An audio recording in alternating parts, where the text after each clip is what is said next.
name's Oliver, and today I'll be speaking about global warming. Global warming is the greatest environmental challenge that our planet is currently facing, if not just the worst in general. We all understand the size of the situation, yet we still choose to ignore it. The fuel we use to power our homes, cars, and more is heating up the planet much faster than we've expected. We are currently recording the hottest temperatures ever, with the temperature of the Earth reaching the highest point it has been in the past 12,000 years, and it only gets worse from here. As the planet gets hotter, collectively we must act now instead of waiting or dismissing the situation. The primary cause of global warming is fossil fuels. Fossil fuels pollute our atmosphere, contributing to greenhouse gases and therefore trapping in heat from the sun, increasing the Earth's temperature. However, despite the damage, humans are addicted to fossil fuels. We constantly use them every day, sometimes without even realising, from the car journey to school to the plastic pen you're holding right now. The carbon dioxide they produce stays in our atmosphere for 5 decades or even longer.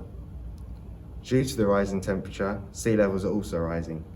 Greenland is losing 20% more mass than it receives from new snowfall each year, and will continue to shrink as the Earth continues to warm. As well as this, extreme weather conditions are becoming more frequent. The heat waves, wildfires and floods are now taking place with greater intensity and frequency. Hurricanes are now occurring twice as often, regularly hitting the Caribbean in North America. When I visited the Caribbean in 2018, I was there at the time of a hurricane.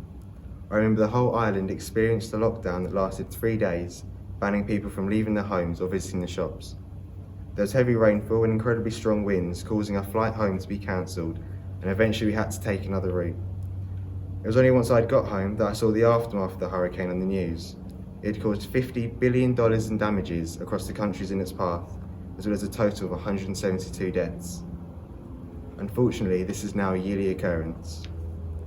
There are ways we can tackle this global warming crisis. If we do not, we will soon reach the point where our damage becomes irreversible. Whether it's taking public transport more to reduce our carbon emissions, or getting into the habit of reducing and recycling all our unnecessary wastage. We tend to follow the rule, or if it's not going to bother us today, we'll push it to the back of our minds. We can become very reluctant when it comes to changing our lifestyles. However, any little change we choose to do now will prolong the life of our planet in the future. Thank you for listening.